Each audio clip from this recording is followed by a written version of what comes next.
Hola, ¿qué tal a todos nuestros seguidores de redes sociales de Adolfo Castro y Asociados?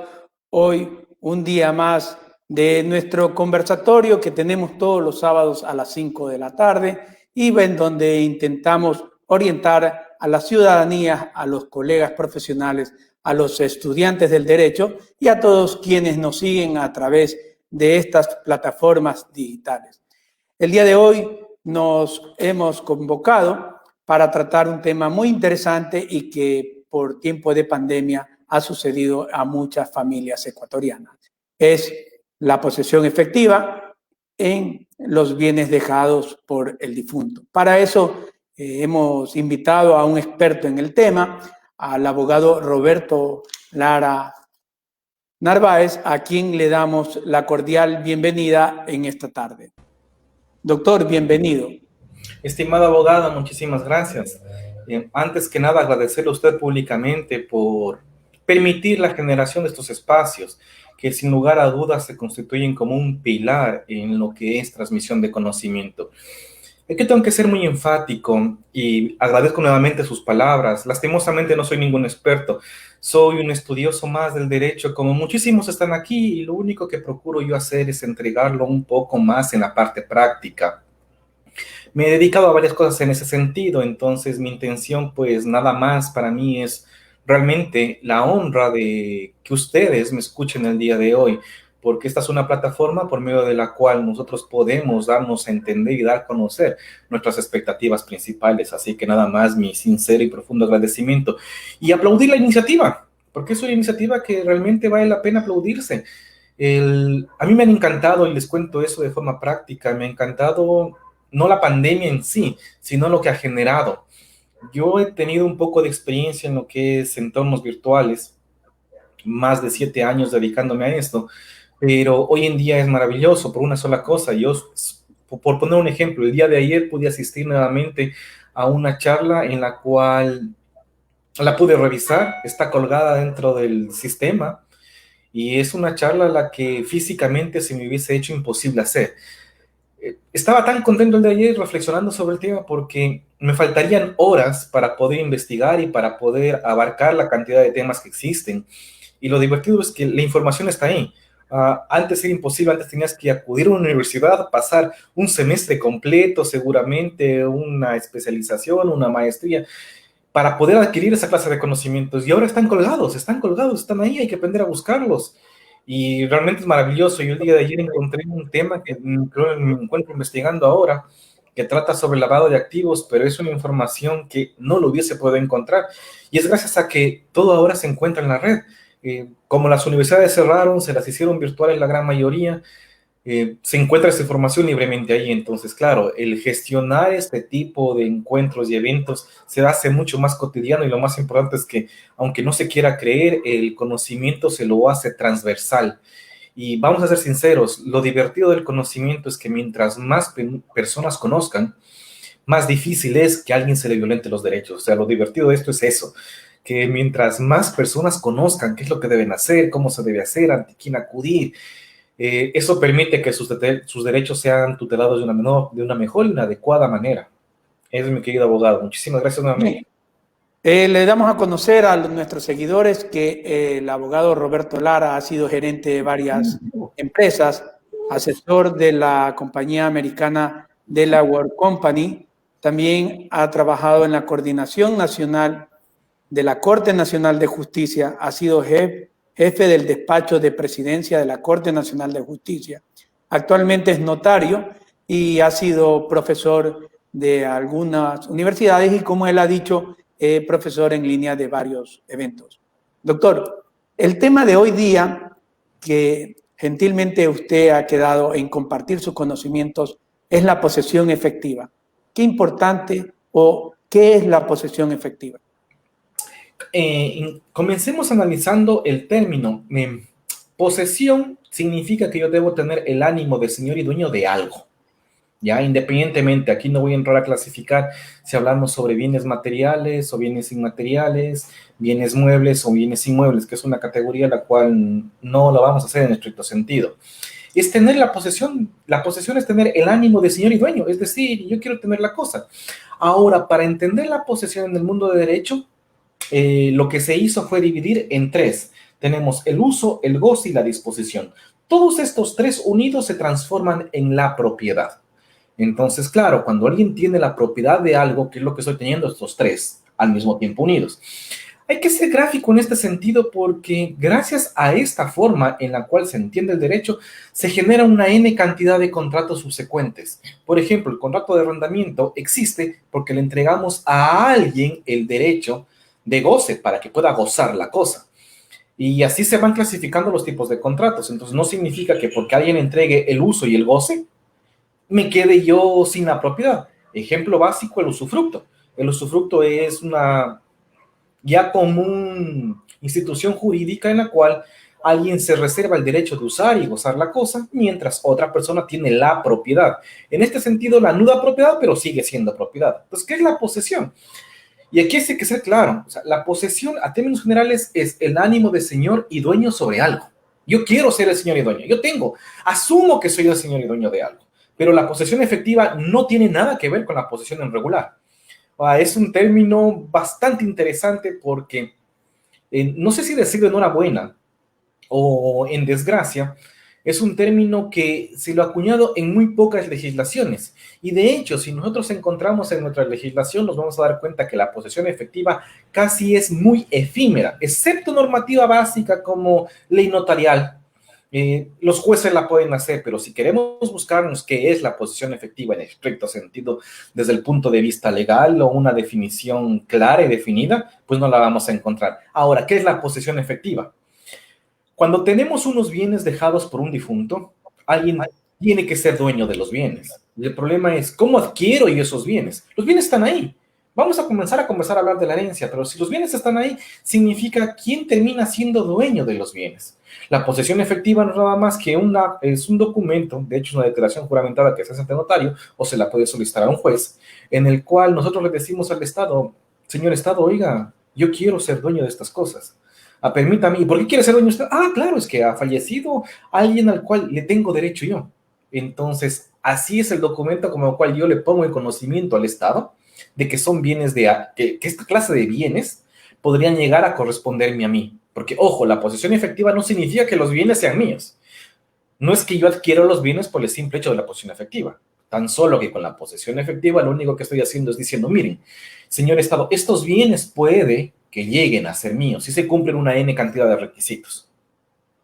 Bien, doctor, usted ha preparado unas diapositivas y cuando usted así me lo indique, la podemos ir presentando para que sea más didáctico el conversatorio. Abogado, muchísimas gracias. Antes de eso, yo quisiera comenzar con una leve introducción de por qué el tema es interesante ahora.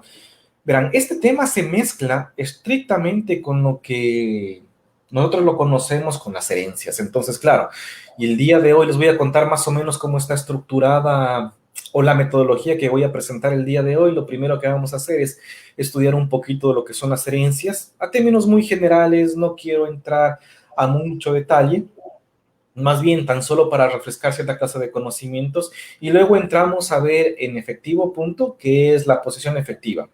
Ahora, a términos generales, ¿por qué es un tema que a mí me llama la atención? No es un tema de los que me apasionan en estricto sentido por decir, mira, es un tema que nos permite investigar mucho. De hecho, cuando yo estaba haciendo una investigación sobre el tema, que parezca repetitivo, lo interesante es que en legislación comparada muy poco aparece la posesión efectiva. Y es cuando más teníamos la atención. ¿Por qué aparece tan poco? Vamos a descubrir cuál es el efectivo alcance que tiene ese término, pero en la parte práctica es abismal, o sea, es absolutamente indispensable. ¿Por qué en este momento? Porque ahora, lastimosamente, a ver, tengo que ser muy sincero con todos ustedes. Suelo ser de las personas que procura ver el vaso medio lleno, no medio vacío. Y me refiero a que todos nosotros hemos conocido a alguien o tenemos a alguien que lastimosamente en esta época pues ha fallecido. O si no conocemos, tenemos a alguien que está muy, muy cerca, que está en esas condiciones. Esta pandemia, este virus no ha hecho nada más que hacer eso, o sea, matar a varias personas. Y el problema ahí que se radica es, una vez que muere alguien, ¿qué pasa con los bienes? A ver, vamos a ser sinceros también en eso. Todos tenemos bienes. Me dirán, sí, yo no tengo casa, no tengo vehículo. No, también hablo de bienes materiales. No solo de bienes materiales, también estoy hablando, a ver, no hablo de bienes inmuebles, también hablo de bienes muebles. Todos tenemos esta clase de bienes. Y el problema radica es cuando fallece alguien, ¿de quién son los bienes? ¿A dónde pasan? Me dirán, fácil.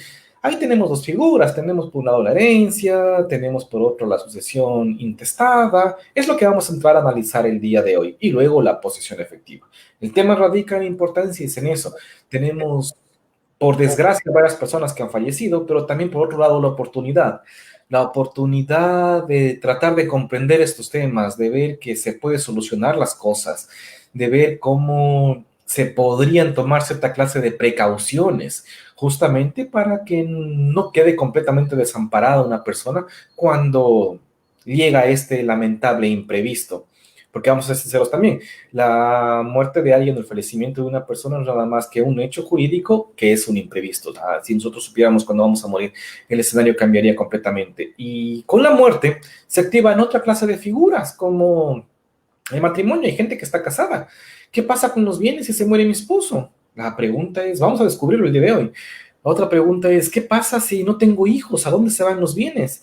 ¿Qué pasa si yo no me he casado, he convivido con alguien? Vengo 20 años conviviendo con una persona. No tenemos la unión de hecho declarada ante autoridad competente. Los bienes pasan a la persona con la que convivo yo, los bienes pasan a mis hijos de mi matrimonio o a los hijos de la persona con la que convivo. Quiero que entendamos que el núcleo familiar, como lo comprendíamos en los libros, en los textos, es completamente diferente al núcleo familiar de lo que tenemos en la realidad.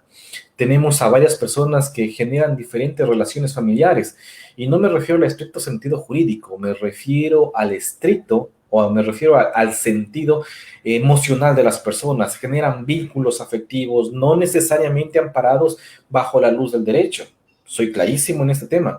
No necesariamente que viva con una persona 20 años significa que tenga unión de hecho o significa que sea un matrimonio. Si nunca lo hice jurídicamente, no. Pero se lo puede declarar a posterior jurídicamente.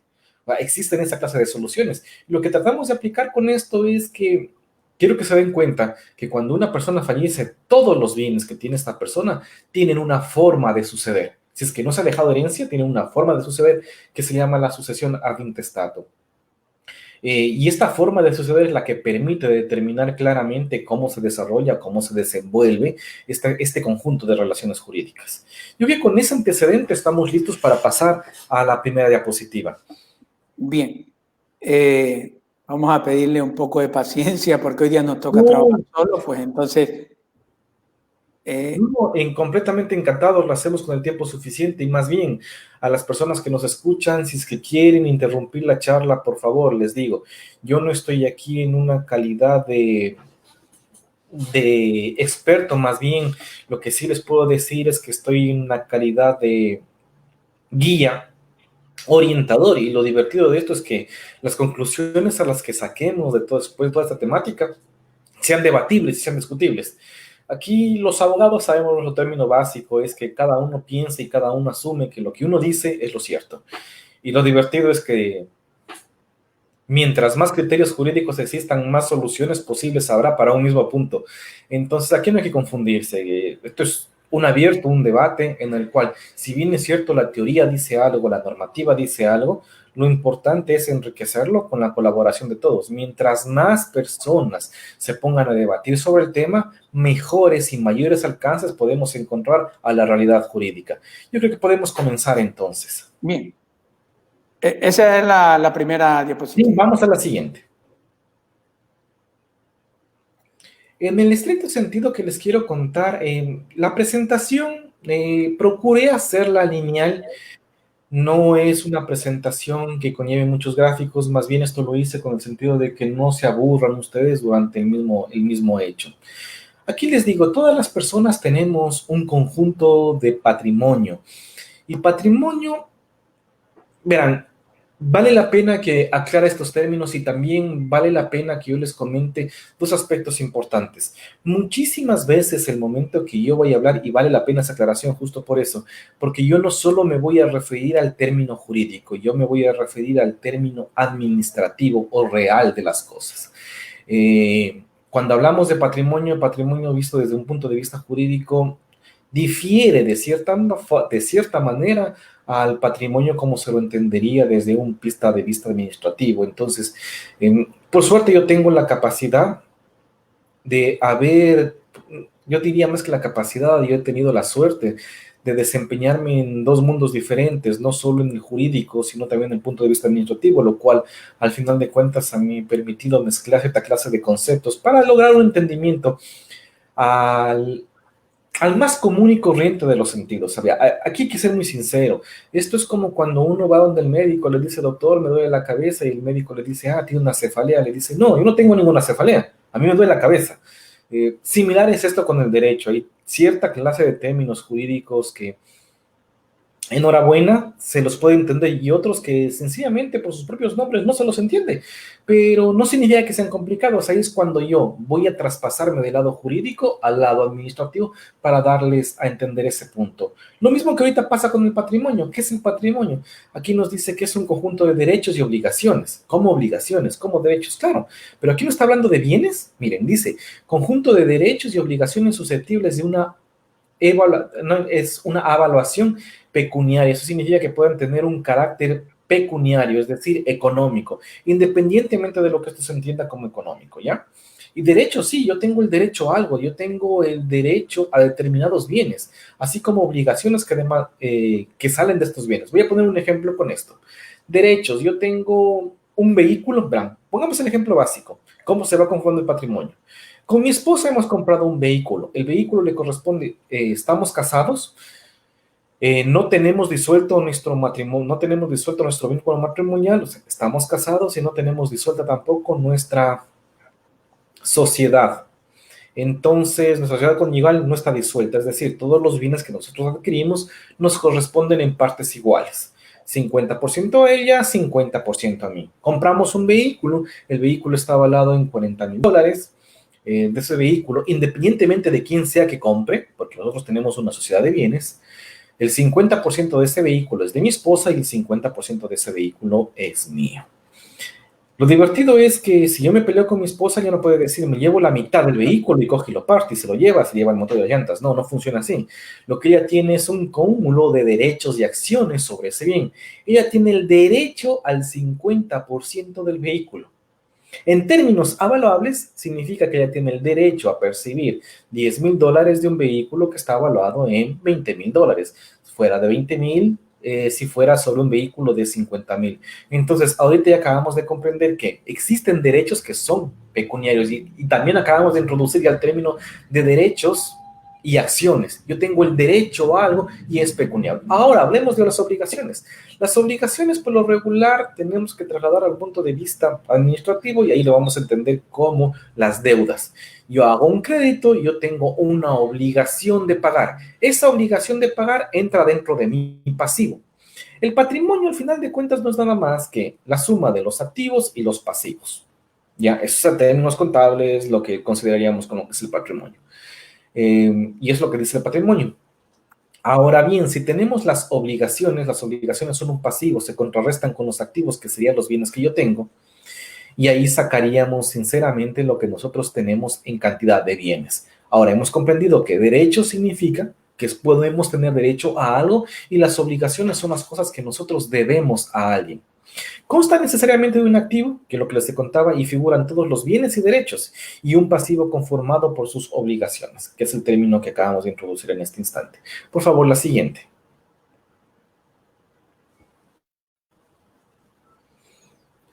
¿Por qué es importante el patrimonio? Simplemente es un atributo de la personalidad. Nosotros como individuos tenemos derecho a un patrimonio, y quiero que me entiendan que el patrimonio no siempre tiene que ser positivo. También puede haber un patrimonio negativo. Claro, no tengo nada, tengo solo deudas. Tengo un patrimonio, claro. Tengo un patrimonio que está compuesto más de obligaciones que de activos, por lo tanto tengo un patrimonio negativo.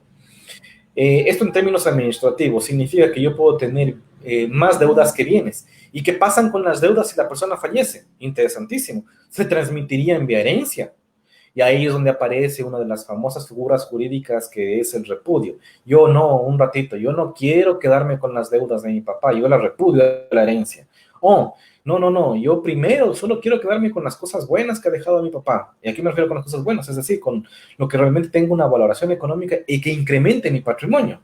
Ahí lo que se hace es un beneficio alimentario. Beneficio alimentario, figura jurídica mediante la cual una persona pone los activos menos los pasivos y lo que sobre, es decir, lo que realmente incremente mi patrimonio, se lo va a considerar como parte del beneficio alimentario. Es justamente el beneficio, es lo que yo voy a recibir de herencia, el beneficio del inventario. Entonces, este es el motivo por el cual les digo que es estrictamente la persona, porque todos tenemos, y necesariamente todos tenemos un patrimonio. Como la vida del hombre es limitada en el tiempo, el legislador ha puesto, ya ha tratado de buscar una forma de regular diferentes problemas y situaciones jurídicas, como las que, ¿qué pasa cuando una persona que tiene un patrimonio fallece? Vamos a la siguiente. Y les digo, el tema es muy novedoso porque ahorita la gente está falleciendo, o sea, fallecen en términos que realmente nos asustan y qué está pasando con esos bienes. Ahí es cuando aparece la figura de la institución de la sucesión. Y aquí tenemos la sucesión por causa de muerte. ¿Qué es lo que busca la sucesión? A términos generales, lo único que buscamos es determinar y organizar el patrimonio del causante, específicamente los derechos y las obligaciones que esta persona tiene. Es decir, ¿qué van a pasar con los derechos? ¿Qué va a pasar con las obligaciones? Tanto de sus herederos y legatarios. Y en estricto sentido, ¿cómo se va a hacer esa transmisión? Aquí aparecen los nuevos términos. Aparece el término de heredero y el término de legatario. ¿Quiénes son los legatarios? ¿Quiénes son los herederos? ¿Cómo se divide? Verán, en estricto sentido jurídico no es complicado. Voy a tratar de explicarlo de una manera muy elemental. Nosotros tenemos diferentes niveles de sucesión. Voy a poner un ejemplo.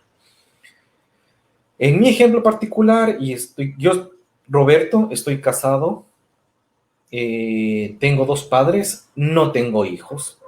Voy a poner el ejemplo también luego con hijos. No tengo hijos. En el caso que fallezca yo, voy a primero contar mi patrimonio. ¿Qué tengo de patrimonio? Yo tengo un vehículo que está evaluado en $20,000 y tengo una casa que está evaluada en $40,000. Aparte de esto, tengo un cúmulo de deudas que bordean los $10,000 y tengo en mi cuenta de banco $10,000. Fallezco el día de hoy. Bueno, no fallezco el día de hoy, no quiero matarme el día de hoy, pero fallecí el día de ayer, no pasa nada. ¿Qué pasa con ese patrimonio? Ese patrimonio, lo dije que era mío en estricto sentido, pero mío no es de mi esposa también. Entonces, la mitad de todo ese patrimonio lo tiene mi esposa. Y el 50% de ese patrimonio es mío, o era mío. Si yo me muero, ¿qué pasa con ese patrimonio? En teoría, si yo tuviera hijos, se llama la primera línea de sucesión. Y es donde aparece la primera línea. ¿Quién es la primera línea? Mis hijos. Entonces, si es que yo fallezco, mis hijos van a ser los primeros en recibir este 50%, porque el 50% es de mi esposa y contra eso no hay nada que hacer. El 50% es de mi esposa. Aquí viene la primera pregunta. ¿Mi esposa tiene que hacer posesión efectiva por ese 50%? Y la respuesta es no. Ya sé, hay personas que van a decir, pero ¿cómo es posible eso? ¿Estás seguro de lo que estás hablando? Sí, completamente seguro. La pregunta es por qué mi esposa, en el ejemplo que les acabo de poner, no tiene por qué asumir el 50%, porque ella ya es dueña. Si nosotros tenemos los bienes, los hemos comprado en conjunto, ella es dueña del 50%, ya no tiene que decirle, oiga, señor Estado, un momento, mire, yo estoy aquí, hágame caso a mí, yo soy dueño del 50% de los bienes que ha dejado Roberto, que es mi esposo. No, ella es dueña del 50%, no necesita hacer posesión efectiva. Ahora bien, existen lugares y lugares, ¿a qué me refiero? Y eso también tengo que ser también sincero, que me encanta del mundo del derecho. He tenido la suerte de vivir en varios lugares dentro del territorio ecuatoriano. Y eso, al inicio les puedo contar que hay cosas que uno no las entiende, porque nosotros asumimos que las normas son para todos y las normas son iguales para todos. Y en estricto sentido es verdad. Las normas son iguales para todos, pero la forma como las interpretamos de un lugar a otro suelen variar o suelen ser diferentes. Esto les cuento, ustedes como abogados, la gran mayoría en este sentido que sepan o que se hayan fijado se van a dar cuenta que dependiendo cierta circunscripción geográfica, está mal que hable de costumbre porque la costumbre en estricto sentido mercantil no, en estricto mercantil genera derecho, pasado 10 años, pero en estricto sentido de vista civil la costumbre no genera derechos. Pero lo interesante es eso. Lo interesante es que por costumbre se han determinado hacer determinada clase de cosas. Y por costumbre existen cierta clase de notarios que incorporan a las esposas dentro de las posesiones efectivas cuando están en la primera línea de sucesión. Ahora la pregunta es, ¿aquí es por desconocimiento? Y yo tengo que decir que la respuesta es no. Muchas veces son los registros de la propiedad quienes solicitan que vayan las personas ahí, por un lado. Y la otra es la persona, o sea, la esposa viene y te dice, ¿sabe qué no? Era mi esposo y yo sé que soy dueña, pero quiero que aparezca ahí mi nombre. En estricto sentido y jurídicamente hablando, eso no invalida una posesión efectiva. Nuevamente, la posesión efectiva, ¿qué es? Es el documento mediante el cual el notario entrega los bienes, más bien dicho, el notario lo que hace es dar fe de los bienes que supuestamente son entregados por el difunto a sus posibles herederos. Nada más. No es que se entrega en ese instante, luego de la posesión efectiva tiene que hacerse una liquidación de eso y una adjudicación. Mientras eso no exista, todos los bienes están mezclados, están hechos pro indiviso. Ya voy a explicar el término también, no se compliquen. Solo que voy llegando poco a poco al ejemplo. Entonces, en ese escenario les digo, van a haber notarios que les incorporan, otros que no los incorporan. A términos generales tampoco me complica, porque esto es como en todo, hay que ver el efecto jurídico que eso produce. El efecto jurídico que se incorpore a una persona que no tenía la calidad, más bien dicho, que se le ponga una persona que es dueña del 50% y se le diga que es dueña del 50%, pues no afecta en nada a su 50%. Ahora bien, ¿qué pasaría si le entregamos una cantidad de derechos y acciones, me refiero al 50% de alguien más que no tiene derecho? Ahí sí se produce un efecto jurídico diferente. Y ahí sí estaríamos entrando en un problema jurídico. Pero mientras tanto, no. Yo entiendo, no se lo debería hacer, pero a veces suele ser por pedido de más que de las partes de registros en determinados lugares que por su propia costumbre lo hacen, o de las personas. En lo que se refiere a mi práctica personal, yo no lo suelo hacer. Yo suelo explicar y me tomo el tiempo para explicar a la persona. Yo lo suelo decir, mire, usted no necesita tener el 50% de algo porque usted tiene el 50% de eso, le digo a la esposa. O sea, usted no necesita, ¿para qué? Usted es dueña de la mitad. No es necesario. La persona termina comprendiendo y se solucionan los inconvenientes. Y les voy a contar un caso interesantísimo que me pasó a mí sobre ese punto en el cual una persona entregó una posición efectiva o hizo declaración de posición efectiva sobre bienes que no le correspondían. Pero primero vamos por partes. Les decía yo, me caso. Estoy casado, tengo hijos.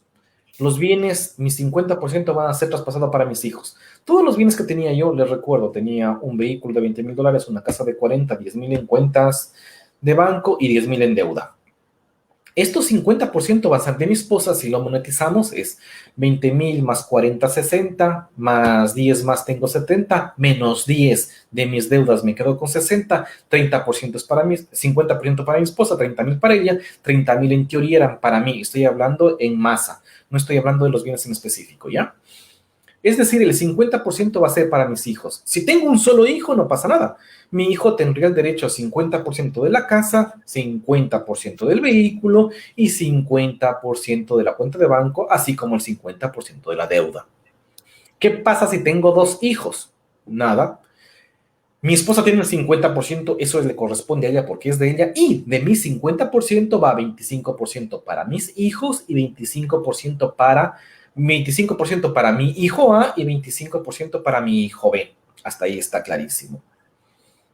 Ahora, ¿qué pasa si yo no tengo hijos? Y aquí entra lo interesante. También está en la primera línea los padres. Y la norma dice que si nosotros no tenemos hijos, quienes tienen o quienes van a ser los llamados a sucederme son los padres. Es decir, los bienes aquí se transmitirían a mis papás. Caso interesante. mis dos papás están vivos. Entonces, ¿cómo funcionaría esto? 50% que es de mi esposa, hasta ahí no tengo problemas. ¿Y qué pasa con lo otro? El otro 50% me van a decir, fácil, 25% para tu papá y 25% para tu mamá. La respuesta es no, no funciona así. Y aquí es cuando sí se le debe llamar a la esposa. Porque la esposa o conviviente, pero siempre y cuando, y esto tengo que ser clarísimo, siempre y cuando la unión de hecho haya sido resuelta por autoridad competente, sea llámese juez, o llámese notario, es válida y legalmente inscrita, porque si no está inscrita tampoco tiene sentido. Ahí la norma lo que dice es que del 50% que me corresponde a mí, la mitad le corresponde a mi cónyuge y la otra mitad le corresponde a mis padres. En el ejemplo en el que estábamos jugando nosotros, el 50% es para ella y de mi 50%, el 50% es para ella. Entonces, ¿con cuánto se queda ella? Se quedaría ella, se queda con el 75%. Y en ese instante, ella sí es la llamada a hacer la posesión efectiva, porque está queriendo hacerse dueña del 25% que antes no le correspondía porque era mío. Entonces, en el primer caso, ella no tenía que acudir. En este sí. Pero ella no va por el 50% de ella. Eso es de ella. Ella va por el 25% que le corresponde de lo mío. Y también tiene que acudir a hacer la posesión efectiva mis padres. Los dos se tendrán que ir por el otro 25%. Sigamos complicándole en esto. ¿Qué pasaría si uno de mis padres fallece o no está vivo? El otro 25% le corresponde íntegramente al otro padre. Ahora, ¿qué pasaría si yo no tengo padres? La norma dice que el siguiente orden de sucesión van a ser los hermanos. Mis hermanos. Tendrían que sucederme mis hermanos. Y en el caso de que yo no tendría hermanos, ¿qué es lo que pasa? Tendrían que sucederme mis sobrinos. Y entre los sobrinos, el mejor sobrino siempre va a ser el Estado. Al final de cuentas, si es que no existe esa línea de sucesión, el Estado siempre va a ser considerado como el mejor de los sobrinos. Así es como funciona la sucesión intestada a términos generales. Les ponía este ejemplo para que más o menos vayamos entendiendo cuál es la finalidad de esto. Entonces, regresando a nuestra presentación, lo que estamos buscando aquí es para qué, tenemos un aforismo jurídico claro que dice que quien contrata para sí también lo hace para sus herederos. Lo que estamos buscando es traspasar los bienes para nuestros herederos. Por lo regular, nosotros tenemos esa clase de bienes. Y aquí vean, tengo que ser sincero, los bienes que se pueden transmitir vía herencia son los bienes de los cuales yo soy dueño. Para que sea dueño de algo, ¿qué necesito yo? Tener la propiedad. ¿Y qué tiene la propiedad? Tiene el uso, el goce y la disposición. Si no tengo estas tres cosas, no soy propietario. Si no soy propietario, no se transmite vía herencia. Es así de sencillo. Pongo el ejemplo básico, la posesión. Y es por lo que les quería poner aquí de ejemplo que la posesión regular no es lo mismo que la posesión efectiva. Les pongo el ejemplo de la posesión. Hay un terreno y sobre ese terreno, que voy a poner un ejemplo. Muy, muy básico. Existe un terreno, son, ¿qué les digo yo? 1000 metros. Esos 1000 metros son de una persona, pero a mí me dijo que yo viva ahí. Me dejaron vivir ahí. Voy viviendo ahí más de 20 años. Ojo, vivo ahí 20 años, pero no soy el dueño. Claro, me construí mi casita sobre ese terreno, pero no soy el dueño. Yo tengo ahí la posesión. La pregunta es, ¿la posesión se transmite vía herencia? La respuesta jurídica sobre eso es no. La Corte Nacional de Justicia en varios fallos ha determinado que la posesión no se transmite vía herencia. La posesión de bienes, no estoy hablando de la posesión efectiva, que es completamente diferente. ¿Y por qué llamo la atención eso? Porque a mí llegan muchísimas personas que dicen, miren, verán, el caso más entretenido que suelo tener yo y entretenido por la complicación jurídica que implica es, viene la persona y me dice, yo vivía con Juanito. Y digo, muy bien. ¿Usted estaba casada con Juanito? Sí, claro, yo era casada con Juanito. Le digo, oh, pues muy bien, présteme sus documentos.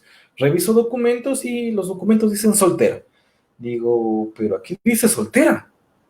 Dice, sí, nunca nos casamos, pero yo viví con él 20 años. Le digo, muy bien.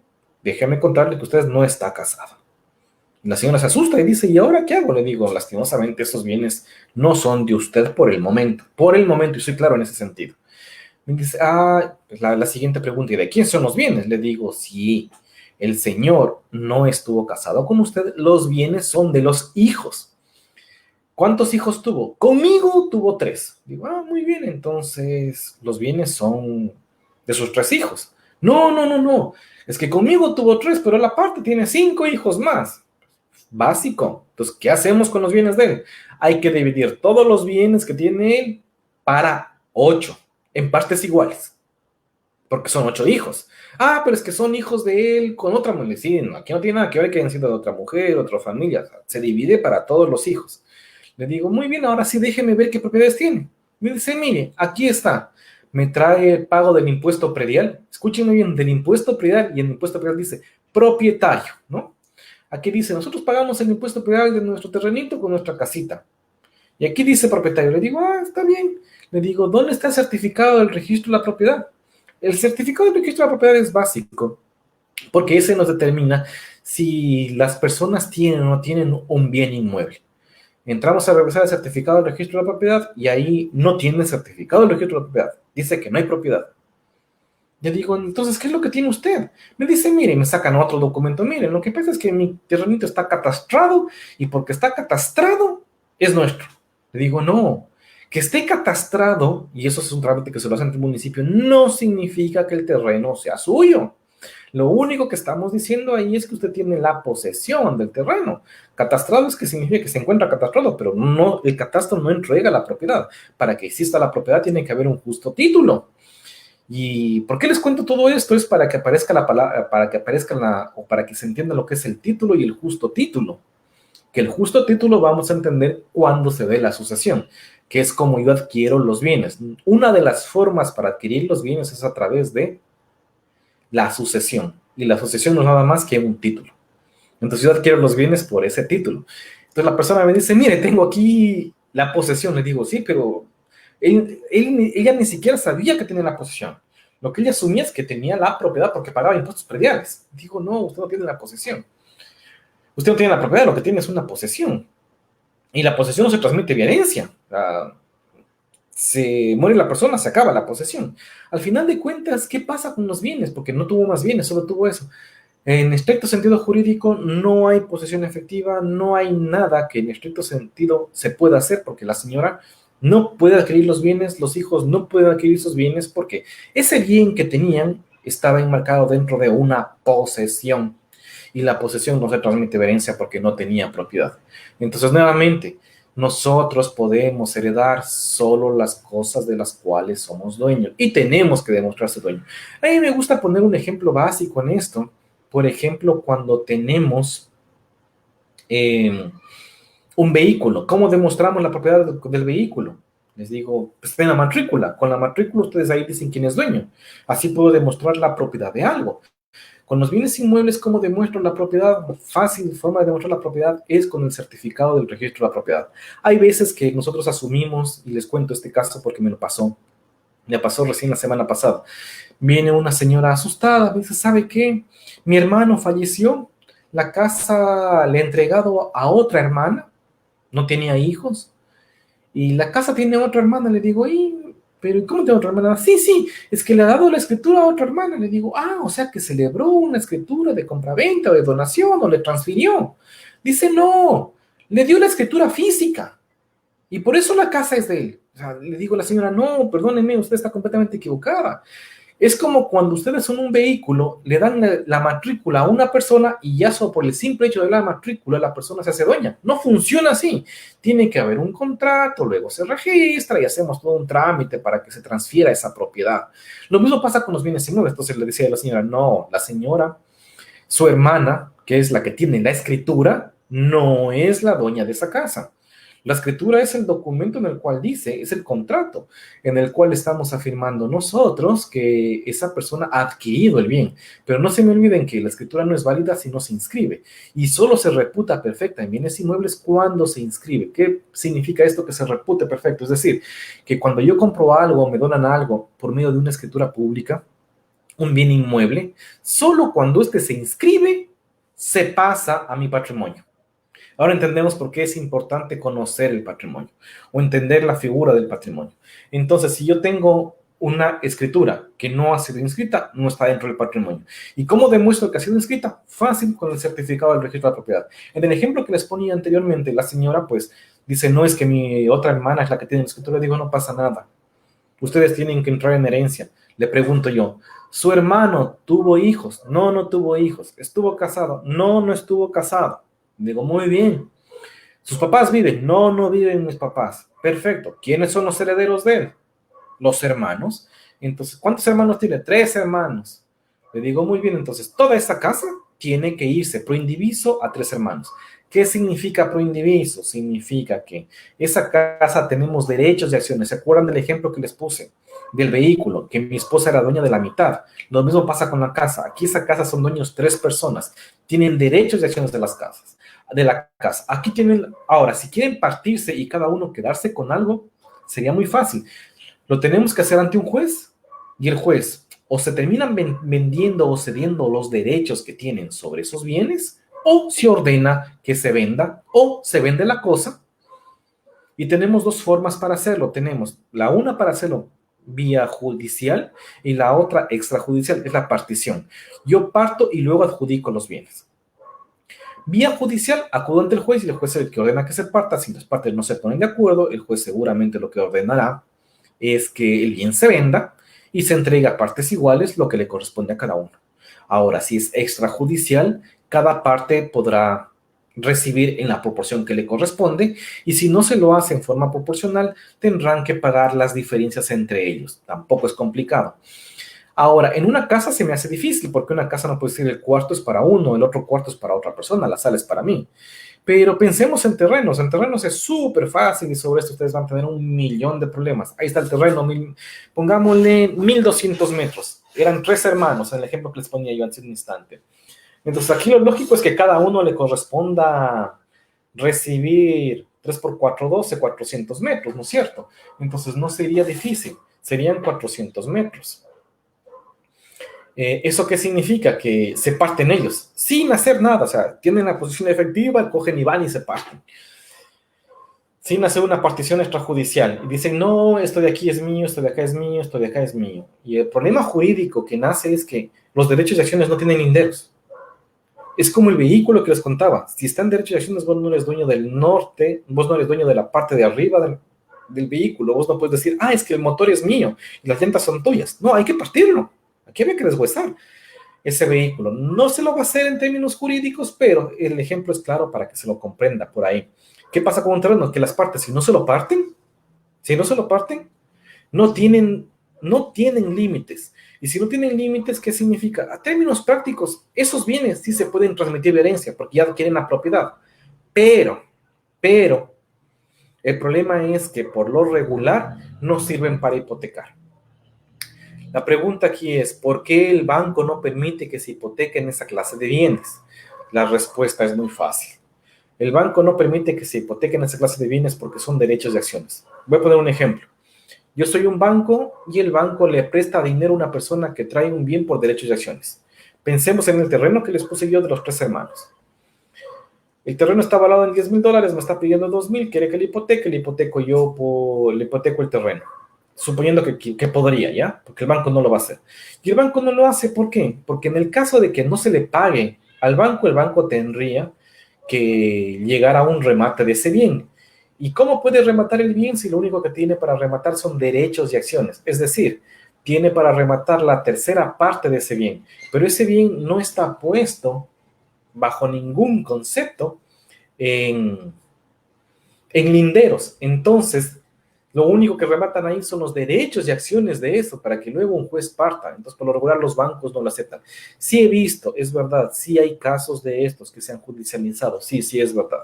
Se han entregado derechos y acciones y se judicializan. Y cuando se judicializan, el juez van a encontrar ustedes remates sobre derechos y acciones. Pero les digo, lo que pasa es que se complica la situación porque nunca se llega a partir. Yo pienso que por ahí está claro ese ejemplo. No sé, mi querido abogado, creo que ya me estoy extendiendo un poco más del tiempo, pero usted me avisa nomás para ir concretando.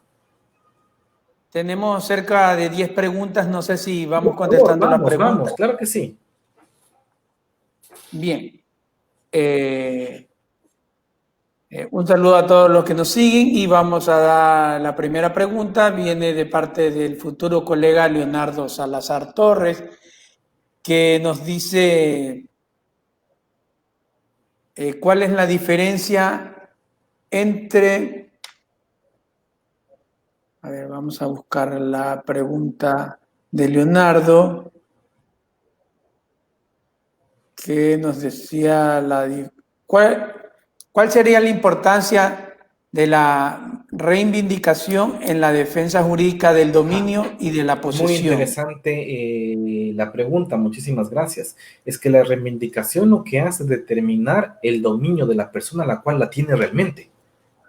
Aquí entra la discusión teórica de qué pasa con la prescripción adquisitiva de dominio. Es otra de las formas en las cuales yo adquiero el dominio, pero la reivindicación es justamente hacer lo contrario, es decir, saben que yo siempre tuve el dominio de algo, por lo tanto, ese dominio me corresponde y eso termina afectando directamente la posesión, porque no tenías justo título. Entonces, es básico. Aquí lo que vamos a afectar directamente es el patrimonio con el dominio de las cosas. Entonces, bajo ese escenario es una figura completamente más que válida, muy utilizada en la actualidad, justamente por este nacimiento irregular de derechos, como el de la posesión. Y también para las personas que tienen posesión, existe la acción posesoria. O sea, a mí un momentito, a mí no me puedes interrumpir que yo siga ocupando la posesión de la cosa, ojo, que también se da ese caso. O sea, el mundo del derecho existe justamente por eso, y el mundo del derecho civil se ha alimentado muchísimo de esta clase de argumentos. Mari Terán lo saluda. Buenas tardes, doctor. ¿Qué podría hacer con los bienes hereditarios de un insolvente para que solo puedan heredar los hermanos del insolvente? A ver, vamos por partes. Si una persona es insolvente, voy a jugar con varios escenarios porque esa pregunta es bastante compleja, pero vamos a jugar con escenarios dentro de la pregunta. Si una persona es declarada insolvente, significa que no tiene bienes. Pero tiene deudas, porque no se me olviden que el patrimonio también va a activos. Si alguien recibe esas deudas, ese patrimonio que sería solo pasivos, tendría la obligación de pagarlo. Aquí lo que vamos a hacer en estricto sentido es no adquirir esos bienes. Ahora vamos por otro lado. ¿Qué pasaría si la persona fallece y uno de los que están llamados a suceder es un insolvente? Por ahí. La persona no puede renunciar a su derecho, tendría que recibirlo. A ver, puede renunciar a su derecho de herencia. No se me olvide nunca, es un derecho que tú tienes. Tú puedes vender tu derecho de herencia, puedes ceder tu derecho de herencia. Lo coges y lo cedes. Se transfiere el derecho que tú tienes para suceder. En el caso de un insolvente, lo que haría es el adquirir los derechos. La pregunta que creo que va de fondo es, si una persona que tiene una insolvencia no la puede recibir y pueden recibir otros a nombre de esa persona. Si la persona transfiere los derechos, lo podrían hacer pero a nombre de otra persona. En este caso, en estricto sentido, la persona que tiene solo tendría la opción de negarse a recibirla. Porque si la acepta, seguramente se irá a pagar las acreencias que esta persona tenga.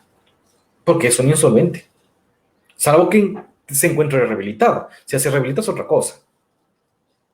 Bien, también nos dicen, y usted ya lo explicó, que la viuda puede o no puede estar nombrada dentro de la posesión efectiva y con las consecuencias. Sí, depende. O sea, vamos, la viuda depende en qué nivel de sucesión esté. Si está en el primer nivel, van los hijos, entonces la viuda ahí no es necesario. ¿Para qué? Pero se le puede poner, sí, pero ¿para qué? Sí, igual sigue siendo dueña 50%. Lo cual me llama a un lindo ejemplo que les quería contar, verán, este es interesante.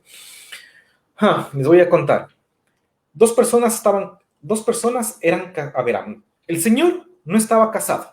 Escúchenme bien, no estaba casado. Convivía con una persona.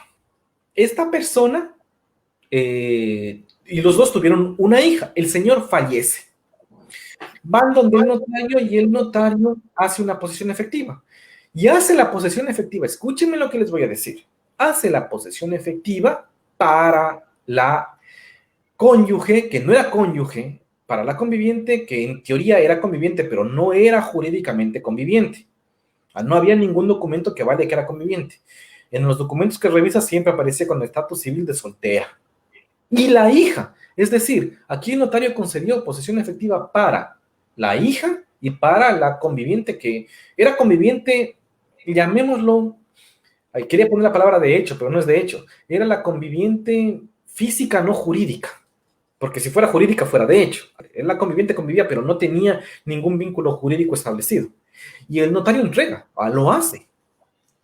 Entrega esa posesión efectiva. Ahora me dirán ustedes, ¿cuál es el inconveniente? ¿Y en base a qué lo hace? Una simple declaración juramentada. La persona que era esta señora, la señora fue a declarar bajo juramento que convivía con la persona que falleció y con ese documento habilitante el notario la incorpora y hace una posesión efectiva sobre el 50% de los bienes.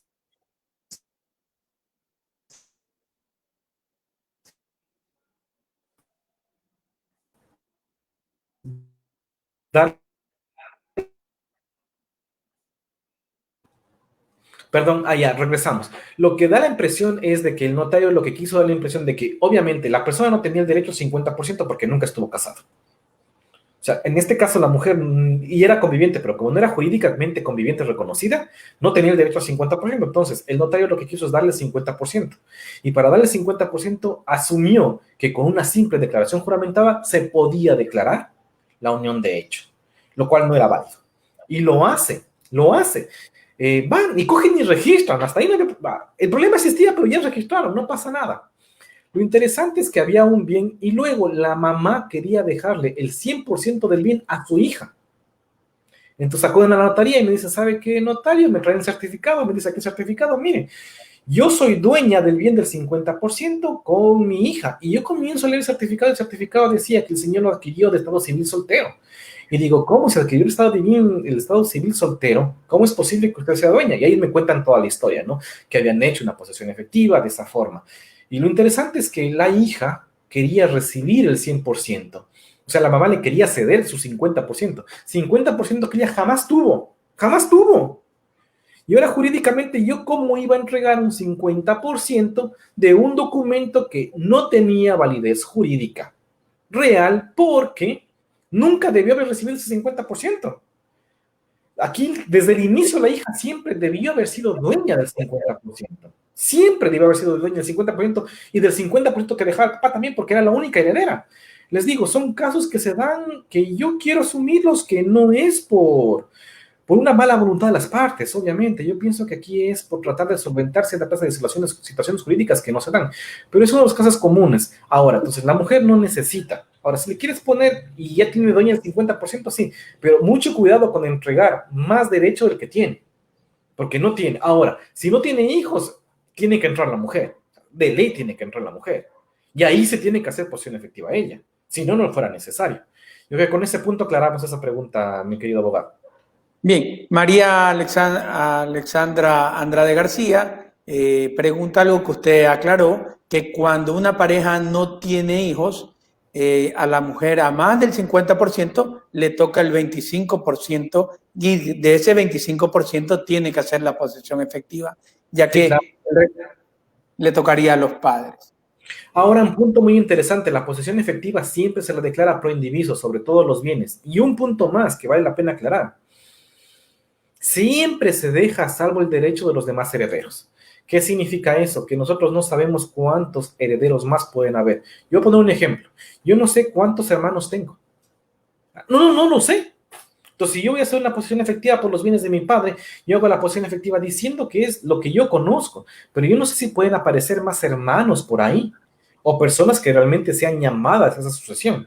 Por eso las posesiones efectivas se hacen solo de lo que yo digo que creo que tengo, dejando a salvo el derecho de los demás. ¿Y por qué les cuento esto? Porque pueden haber varias posesiones efectivas sobre un solo bien.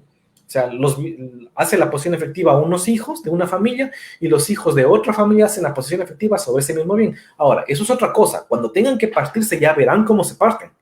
Pero tienen derecho a tener la posesión efectiva todos los que sean llamados a suceder. Entonces, eso también es muy importante dejarlo claro. Esa era una pregunta que nos había llegado, si mi padre tiene dentro del matrimonio unos hijos y fuera del matrimonio, yo también puedo hacer posesión efectiva, usted lo acaba de aclarar. Claro. Ahora aquí el secreto o un tip que les doy, la posesión efectiva es preferible que la hagan en conjunto, porque si la hacen en conjunto, el valor se dividiría para todos. Pero tú puedes hacer individualmente si tú quieres, o sea, no pasa nada. no pasa nada. O sea, yo no me llevo con mi hermano, pero vamos a hacer una posición efectiva. Él hace su posición efectiva y yo hago la mía. Ahora la pregunta, ¿qué es necesaria la posición efectiva? Absolutamente sí, absolutamente sí. Yo no sé, mi querido abogado, ¿se acuerda que le había mandado unas fotografías para ver si las podemos poner? Sí, Pero, y ahí me gustaría, en cambio, decirles por qué sí es absolutamente indispensable hacer la posición efectiva. Porque hay gente que dice que es suficiente con la herencia y ya asumes que eres dueño de los derechos. Ojo, ojo, y hay que ser muy claro en eso. Tú adquieres los derechos con el fallecimiento de la persona. Tú tienes el derecho a suceder, pero todavía no puedes disponer de los bienes. Para disponer de los bienes necesitas un justo título. Entonces, ahí es donde entra, y aquí les voy a poner, vamos a revisar un poquito sobre el tema, porque hay unos 3 artículos que vale la pena que los revisen. Las fotografías creo que se den cuenta que no están muy bien tomadas, pero no importa, lo importante es ver esos artículos. Y quiero que entendamos ahí por qué fue y cuándo nace esa confusión. Pero es completamente claro, o sea, la posición efectiva es indispensable. Hay gente que va a escribir cosas. no sé si esa es la fotografía, doctor, u otra. Eso es lo que nos dice es lo que nos dice una jurisprudencia. Sí, sí, me gustaría leerla.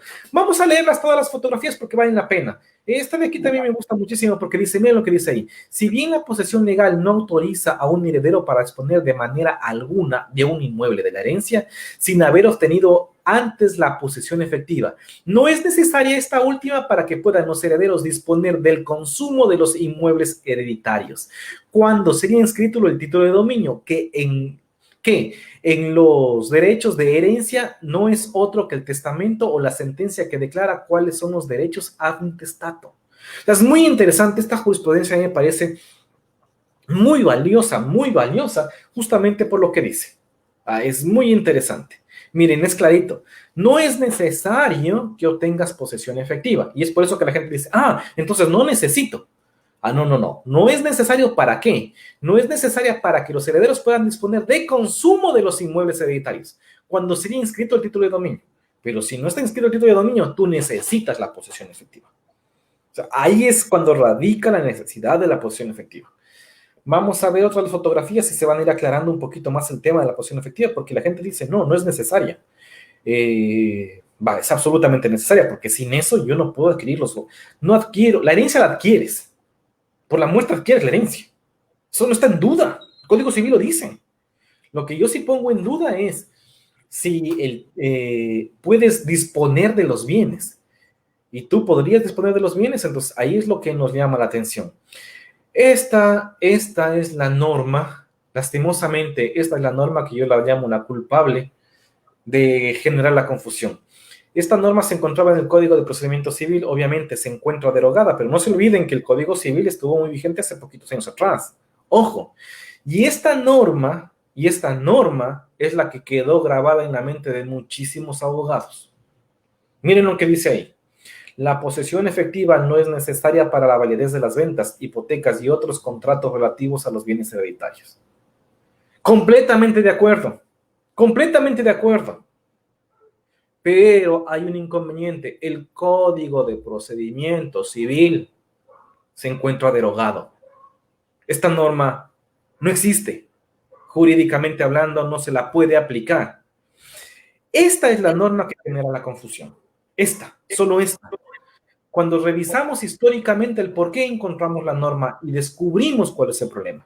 Entonces, muchísimos abogados y muchísimos notarios, en base a esta norma, todavía siguen diciendo que no es necesaria la posesión efectiva. Claro, bajo esa norma es completamente claro. Yo tampoco les diría, a ver, colegas, estoy completamente de acuerdo con ustedes, ¿para qué va a ser necesaria la posesión efectiva? Solo cuando se escapa el pequeño detalle de que esta norma ha sido derogada.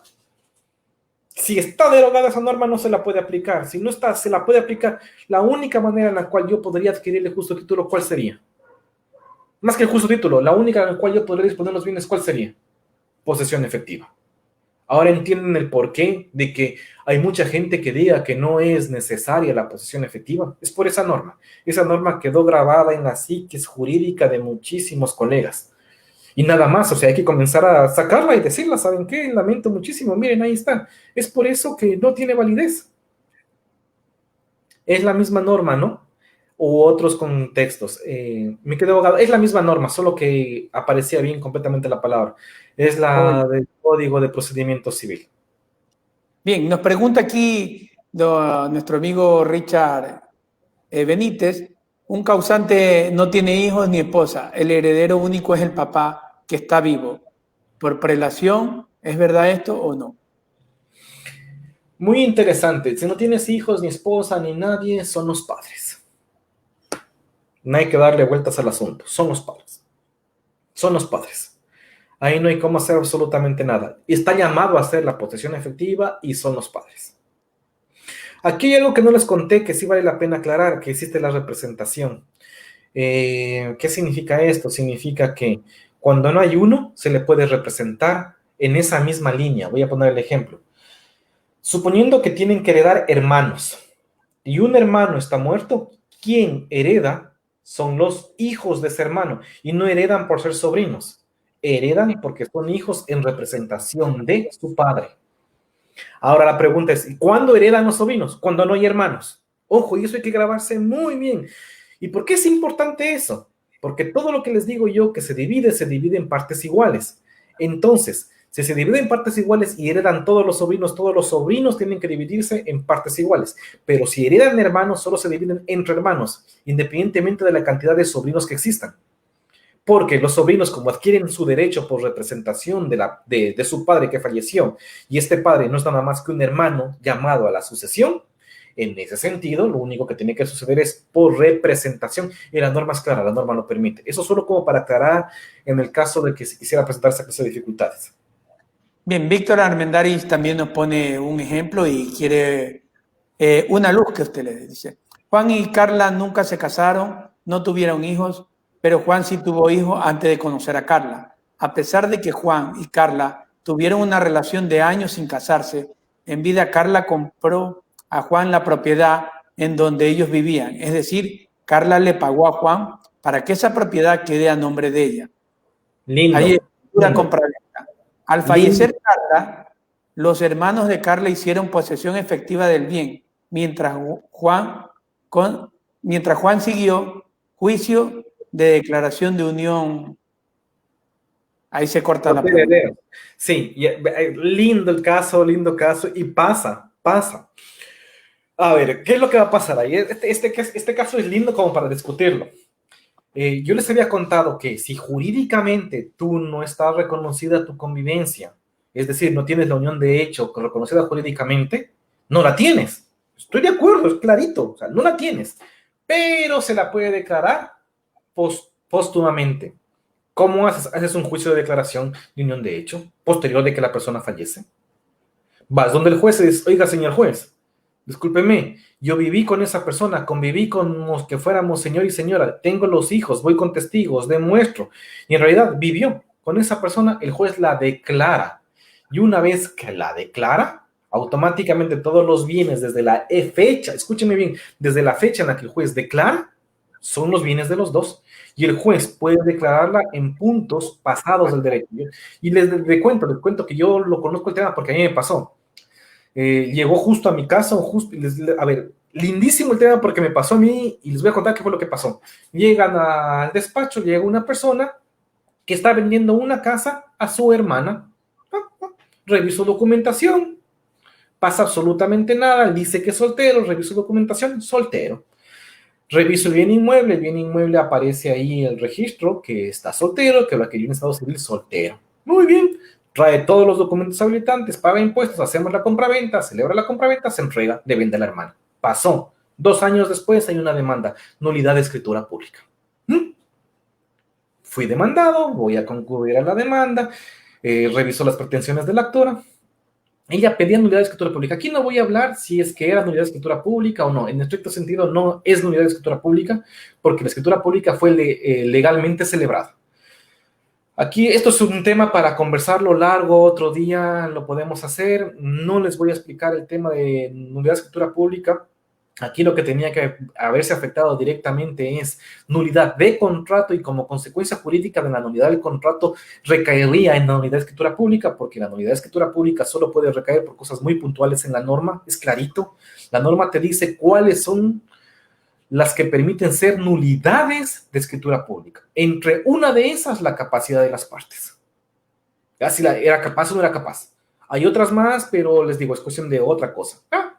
El tema al que voy yo es que va y se presenta en la demanda y dice que el juez le declaró unión de hecho. Y el juez declara unión de hecho desde el año de 1998 hasta el año de 2018. Él acude conmigo, les digo, en el 2019 más o menos, y hace la venta. El bien fue adquirido en el año 2000. Y entonces ella decía que ella debió haber firmado. Y yo respondía que no debió haber firmado, porque en el instante en el cual vendió, no era esposa ni tampoco era conviviente, porque la declaración se la hizo posterior, por eso no cabía nulidad de escritura pública. Pero el punto aquí es en que tiene o no tiene derecho. Y el juez declaró, entonces ella tiene derecho al 50% de todos los bienes que tuvo o que se generaron con el patrimonio cuando el juez lo hizo. Muy interesante. Entonces, sí, se puede declarar póstumamente y sí tendrá derecho.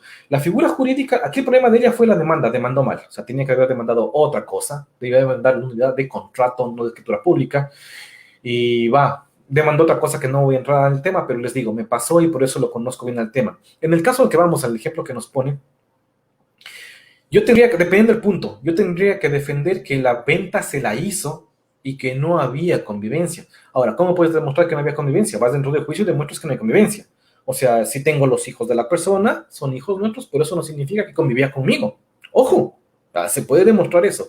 Lo segundo, si se demuestra que había convivencia, ahí es diferente. Porque en estricto sentido recaerían los bienes, 50% para él, 50% para ella. Como él falleció, aquí tendríamos que ver las formas en las que fallece. No en la forma en la que falleció, sino en el tiempo en el que fallece. Si primero fallece él, le correspondería a ella el 50%, entonces el 75%. Entonces los que están demandando solo podrían haber demandado ahora por el 25% porque de ella es el 75%. Si es de ella el 75%, los hermanos, los herederos de ella serían dueños del 75%, no del 50% como están llamando los otros. O sea, les digo, todo depende de cómo se vaya configurando ya el caso muy específico. Pero aquí, vamos, otro punto importante y el siguiente secreto. No se me olviden de la prescripción. Claro que puede pasar eso, no lo niego, no lo dudo. Pero no se me olviden que las cosas en derecho también prescriben. Ojo. Entonces aquí primero hay que analizar si no habrá prescrito el derecho de tal persona. Interesantísimo, interesantísimo. Con posesión efectiva prescriben derechos. Sí, claro que prescriben. Si yo soy heredero y no reclamo los derechos de la herencia, también prescriben. Mientras que si un grupo de personas lo hizo, esos derechos quedan para el grupo de personas que lo hayan hecho. No significa que yo no tengo la calidad de heredero. Sigo siendo heredero. Pero ya no puedo ocupar ese derecho porque ha prescrito. Ojo, estos detalles son los que llaman la atención y los que valen la pena ser recordados. Manuel Lima lo saluda desde Quito y nos dice, si la posesión no se transmite a los herederos, los años que mi padre de un bien inmueble me pueden servir para poder seguir un juicio de prescripción adquisitiva de dominio, es decir, hereditaria la posesión. Sí, y las caras que pongo es porque sobre ese tema, les digo, en hora buena y en hora mala, me ha tocado debatir bastante. Yo tengo un inconveniente. Voy a leerles algo que no hace mucho tiempo atrás me consultaron y hay una sentencia. Me voy a permitir que me den 2 minutos porque quiero cogerla textualmente lo que dice. Les digo, porque realmente vale la pena. Déjenme, les la encuentro y se las hago y se las leo, que es lo que me interesa.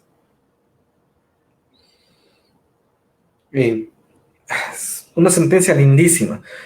Verán lo que dice. Sin embargo, de lo expuesto, es claro que existe una total confusión por parte de la recurrente respecto a la naturaleza jurídica de las instituciones jurídicas, dominio o propiedad y la posesión.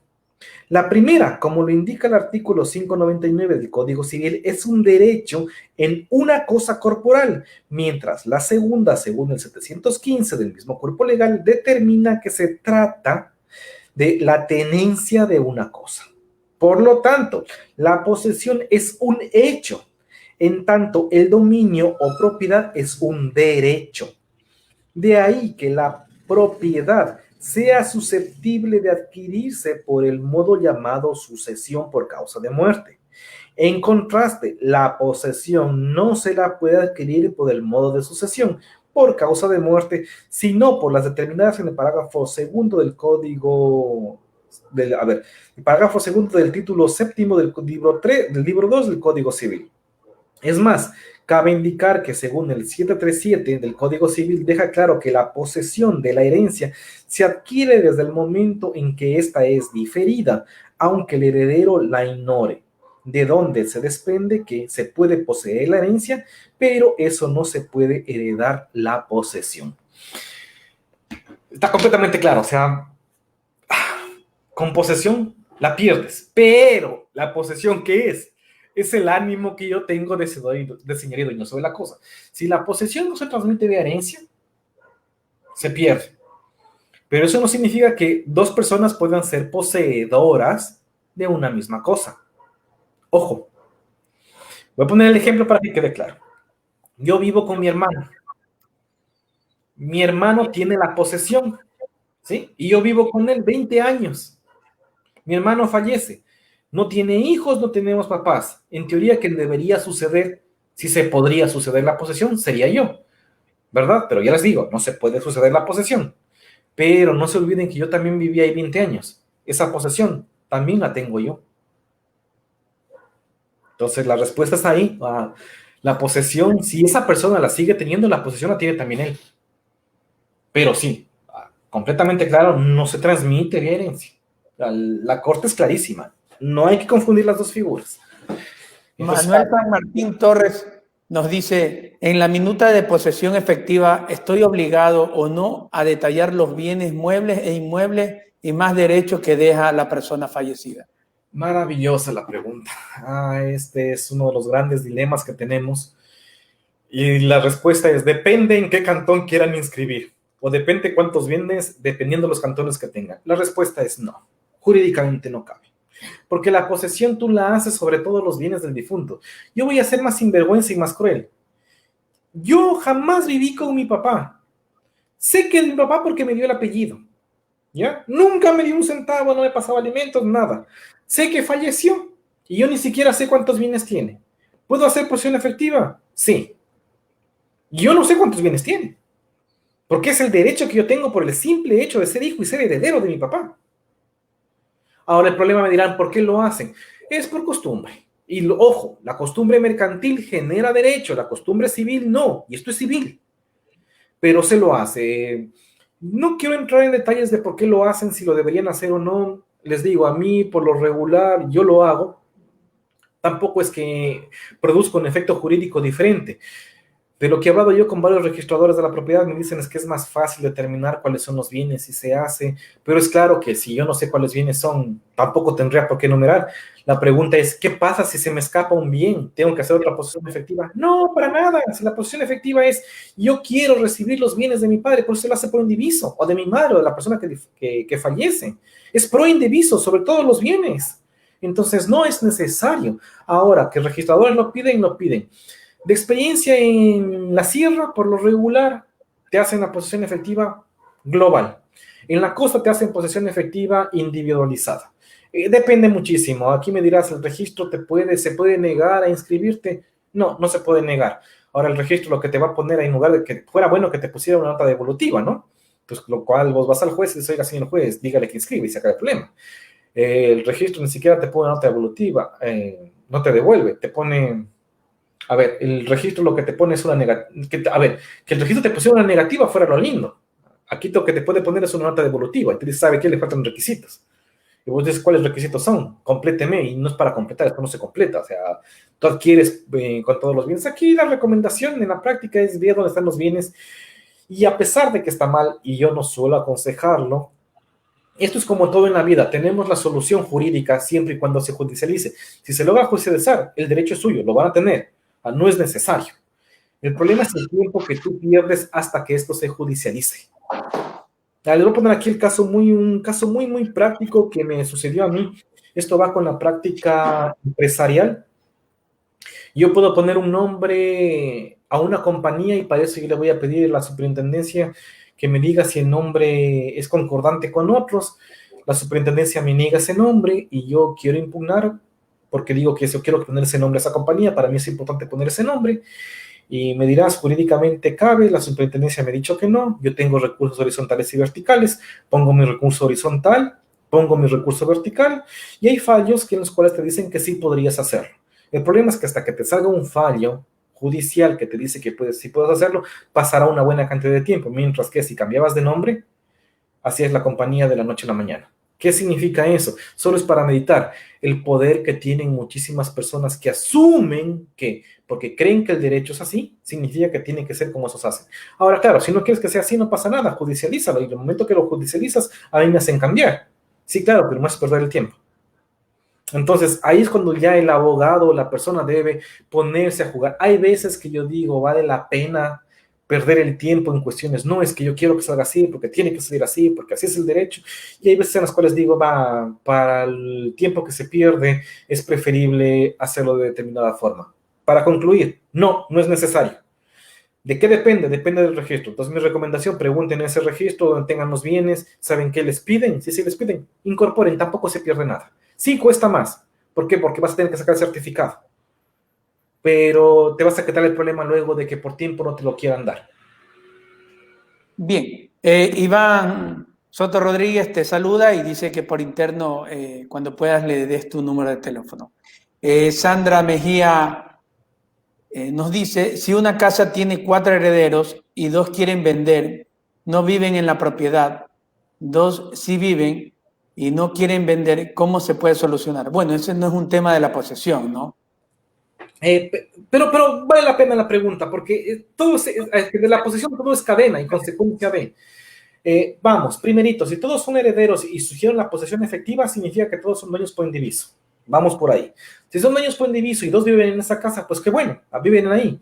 Los otros 2 pueden vender, claro que pueden vender los derechos y acciones a quien quieran.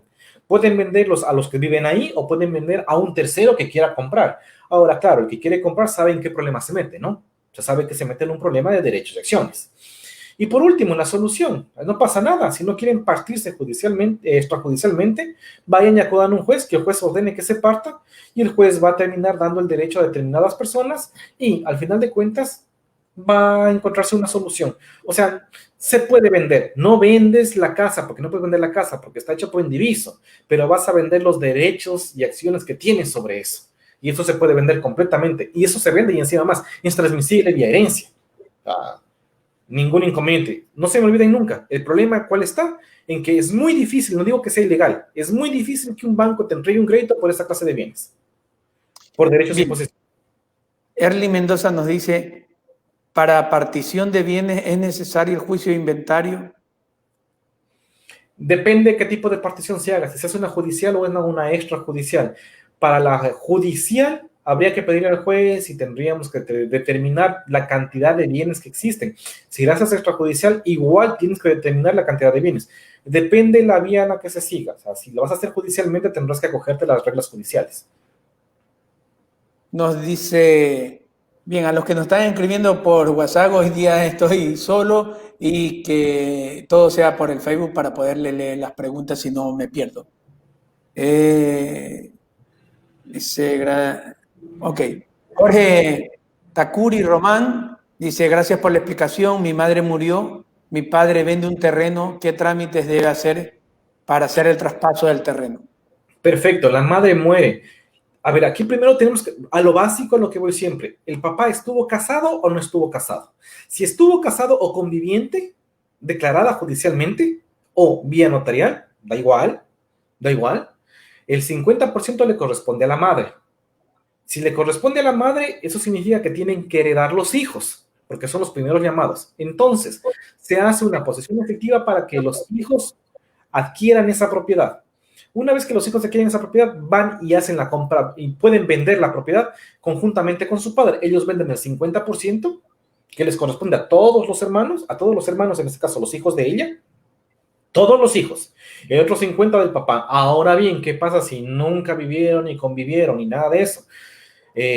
Más bien dicho, no tienen celebrado el matrimonio jurídicamente hablando y convivieron y tampoco tienen celebrado jurídicamente. hay nada, la única persona quien puede vender es el papá, porque el papá siempre fue el dueño de todo. Con el Bueno, riesgo de que declaren a posterior una unión de hecho posterior, pero les digo, no se me olviden que todo prescribe, ojo. acá nos llega una pregunta por WhatsApp, dice, 6 hermanos deciden comprar un bien inmueble, pero resulta que cuando ya hacen el trámite, solo en la notaría registran 5 nombres. ¿El otro hermano tiene derecho o no de ese Ay, bien? este es un problema más común de lo que se imaginan. Les cuento lo que pasa en la práctica. Por lo regular, tú puedes entregar, tienes que demostrar primero que tiene la calidad de heredero. ¿Y cómo demuestro la calidad de heredero? Facilito. Partida de nacimiento. En la partida de nacimiento dices que eres hijo de tal persona. Ahora, hay que ver las temporadas, ¿no? No se olviden que antes el registro civil se llevaba a mano y lastimosamente los que iban a inscribir ni siquiera eran los papás. Era el tío, era el amigo, era el conocido, el que iba a inscribir a los hijos que no eran. ¿Qué es lo que pasa ahí? Que muchas veces los nombres se cambian y ponían mal los nombres. Y la respuesta aquí es, los que saben de derecho, es clarísima la respuesta. Yo me llamo Roberto Lara. Si me ponen a mí en el apellido, la N al final, y me dicen que me llamo Roberto Larán, ¿soy Roberto Lara? La respuesta es no, bajo ningún concepto. Son dos personas jurídicamente diferentes. ¿Ya? Entonces, ¿qué es lo que suele pasar? Suele pasar que existen esa clase de errores y la gente no suele acudir a arreglarlos. Entonces, si vos no los arreglas, no voy a hablar de la palabra picardía, porque no me gusta hablar esa palabra, no me gusta ocuparla. Pero lo que suelen hacer es decir, se quedan callados y dicen, no, no tenemos más hermanos, solo somos 3 hermanos o 4 hermanos. Y dejan al otro hermano que sabiendo que es hermano lo dejan afuera. Primera cosa ahí, no lo hagan, por favor, es ilegal. Porque ustedes están declarando al notario bajo pena de perjurio. Que ustedes no conocen a más herederos. O si conocen a más herederos, pongan ahí que conocen a más herederos. Ojo, porque lo que quieren hacer es para vender luego rápido, y no dicen eso, pero puede que esta persona aparezca, esa persona lo único que tiene que hacer es coger y demandar, o hacer una posición efectiva, y todo se va en cadena, porque los otros herederos tendrán que darle la parte que le corresponde a esta persona. A los que están comprando, cuidado con comprar algo así, yo no compraría, porque me estoy ganando un problema de cabeza. Me van a decir, ¿por qué? Fácil, porque si hay problema de herencia, créanmelo a mí, y los que son abogados que se dedican a esto lo saben perfectamente bien. Cuando hay problema de herencia, siempre va a haber juicio.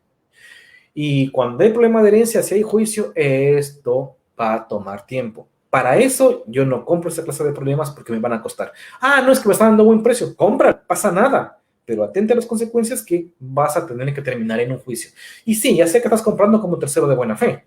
Ya lo sé. Vos terminarás demandando a los herederos. Y los herederos terminarán demandándole al que no estuvo. Y tendrán que arreglarse entre ellos. Claro, en un juicio. Y mientras tanto, ¿qué pasa con la propiedad?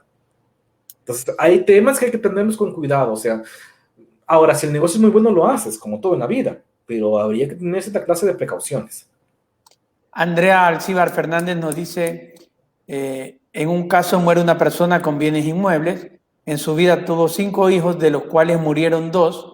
Mi pregunta es, ¿los nietos entrarían de cajón como herederos de la primera línea? Por supuesto que sí. Y aquí ese ejemplo es clarito para la aplicación del derecho de representación. Adquieren por simple derecho de representación.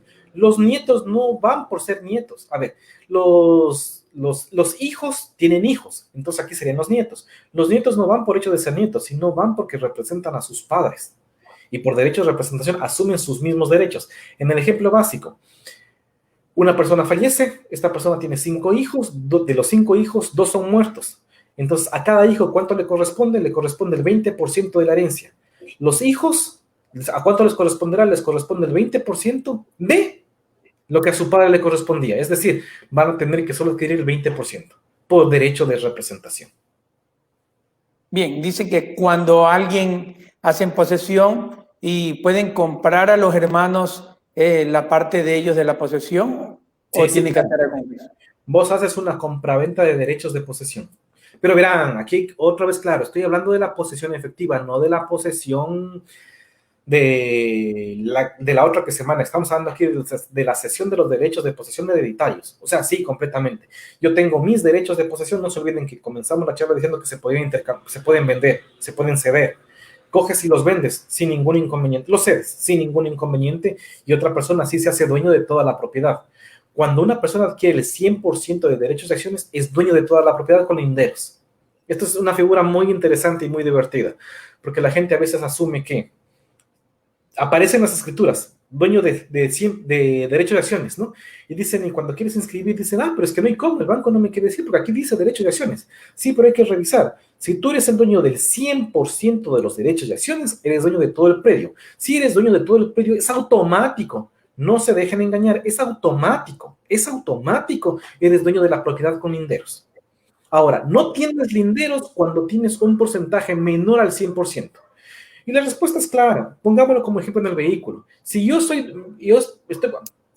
compramos un vehículo dos personas, el uno pone 20,000, yo pongo 20,000. El vehículo es de los dos. Y esa persona me cede sus derechos y acciones sobre ese vehículo y yo soy dueño del 100% de derechos y acciones del vehículo. Eso significa que yo soy dueño del vehículo. No soy dueño de la mitad del vehículo. Soy dueño de todo el vehículo. Entonces yo tengo especificación del vehículo. Lo mismo pasa con el bien inmueble. Eres dueño de todo, siempre y cuando tengas el 100%, si no, obviamente no podrás vender con linderos. Una pregunta que nos lleva de la abogada Lupita Ramírez, nos dice que se muere una persona, los que pueden hacer la posesión, uno está privado de la libertad y los otros hijos viven en el exterior. ¿Qué pueden hacer en este caso? Los que viven en el exterior, aquí hay respuestas básicas. Yo recomendaría que siempre se haga la posesión efectiva. Yo les explico. La herencia se la adquiere por el simple hecho de la muerte. Ojo, es un hecho jurídico que genera derechos. El hecho jurídico genera derechos, ya está. Y la herencia está adquirida. La posesión es para tener el dominio de las cosas y para luego proceder a una partición y adjudicación de bienes. La persona que está privada de la libertad, primero vamos por parte. Los que están en el exterior, derecho de representación, que alguien les represente. Aquí lo que suelo recomendar yo, vayan a un consulado, en el consulado saquen un poder que les permita hacer todos los trámites y manden ese poder al Ecuador. Hay gente que suele, depende del tipo de país en el que se encuentren, acuden donde un notario. A ver, notarios hay en todos los países del mundo, pero claro, son notarios de ese país. Yo recomiendo el consulado porque suele ser un poco más económico y lo segundo, el documento no necesita apostillarse. Porque si presentas un documento en el cual venga del extranjero, tendría que venir apostillado y es un costo adicional. Entonces, si lo haces directamente en el consulado, ese problema está solventado. Con poder, para mí la solución ahí es con poder, se lo puede hacer sin ningún inconveniente y recomendaría que se lo haga, ¿no? O sea, es la forma en la que tú quieres por lo menos el dominio de esa posesión, es el título. Bien, el resto de preguntas es en torno a la herencia, en torno a la declaratoria de la unión de hecho post-mortem.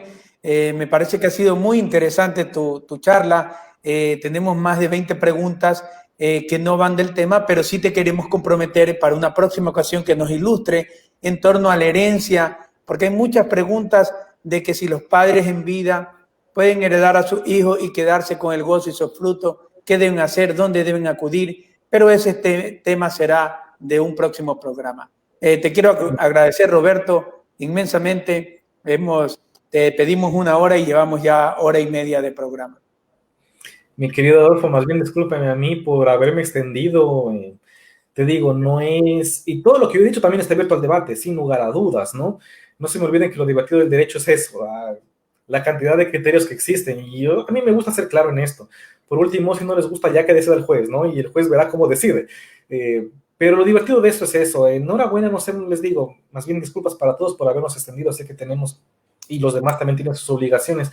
Les digo, es un tema que ahorita está, no quiero decir moda, porque esto no está en moda, pero es un tema bastante recurrente en época de pandemia. Entonces, aquí estamos para tratar de colaborar en lo que se pueda. Más bien, muchísimas gracias a ustedes. Sin lugar a dudas, el debate lo único que hace es enriquecer el conocimiento. Y una forma de enriquecerlo es hacer esto. O sea, para mí... Hay muchos mensajes que nos llegan y que nos preguntan qué obra jurídica recomiendas para tener como doctrina o apoyo en este tema. Vamos, verán, yo les voy a dar el consejo que a mí, una persona a la cual yo aprecio y estimo muchísimo, me lo dio. Es una persona que, a ver, yo aprecio mucho a diferentes tipos de personas, pero esta persona la aprecio en especial porque fue muy abierta con sus conocimientos y siempre me dijo, Roberto, cuando tengas dudas, no lo pienses 2 veces, acude a la ley. Anda la norma es clara y te lo dice. Porque claro, cuando uno va a un texto, lo que tratas tú de poner es tu criterio, y tu criterio es lo que plasmas. Pero la norma siempre suele ser lo suficientemente clara. Cuando ya no es clara, vamos a la jurisprudencia. Mi recomendación para investigación básica, vamos primero a la ley. Tratemos de entender lo que dice la ley. Ya sé lo que me están diciendo, ay, es que ese código civil es viejo, hay cosas que no se entienden. Sí, comparto con ustedes, a mí tampoco me gusta. O sea, y es porque ya le tienes que dar y dar y dar, que al final de cuentas le entiendes cuál fue la estructura de este código, ¿ya? Porque al menos gente nueva, me refiero a gente nueva, gente que no estuvo acostumbrada a cierta clase de instituciones, se hace complicado, pero para mí siempre es la norma. De ahí tenemos varios autores y varios tratadistas que tratan de explicar la asociación intestada y la forma en que se hace. Ejemplos y básicos no les puedo dar sobre nombres, pero como recomendación a que me llevo yo es, aunque no lo quieran creer, la respuesta siempre va a estar en la ley. Y les pregunto, les explico por qué. Porque al final de cuentas, cuando nosotros presentamos o judicializamos algo, el juez lo que va a hacer es recurrir a la norma. Cuando no recurre a la norma, va a recurrir a la jurisprudencia. Y cuando no recurre a la jurisprudencia, va a recurrir a los tratadistas. Entonces, vamos a la norma. Luego de eso, apliquemos las reglas que van por ahí. Ahora, si es para entender, tratar de analizar el tema, hay cierta clase de compendios, revistas especializadas que hablan sobre temas generales y tratan de dar ciertas virtudes en este sentido, pero son un poquito no académicas. Entonces, vayan por allá. Les digo, traten de ver lo más digerible posible y luego se van complicando un poquito. Me refiero a, primero, textos básicos de derecho de estudiantes de universidad y luego podemos entrar a textos ya más profundos en los cuales te complican un poquito más las cosas, como para seguir difundiendo el tema. Sobre el problema de la posición efectiva, les digo, es bastante complicado encontrar temas en este sentido porque no hay. Somos de las pocas legislaciones que tenemos la figura. Entonces es muy interesante porque vos quieres meter doctrina sobre el tema y no hay, ¿verdad? Es difícil encontrarlo. Gracias, Roberto, por esta brillante exposición que nos ha hecho este día. Te comprometemos desde ya en varios temas que nos has sugerido para seguir tratando en una futura ocasión. Hasta tanto, a todos los seguidores, muchas gracias por estar con nosotros.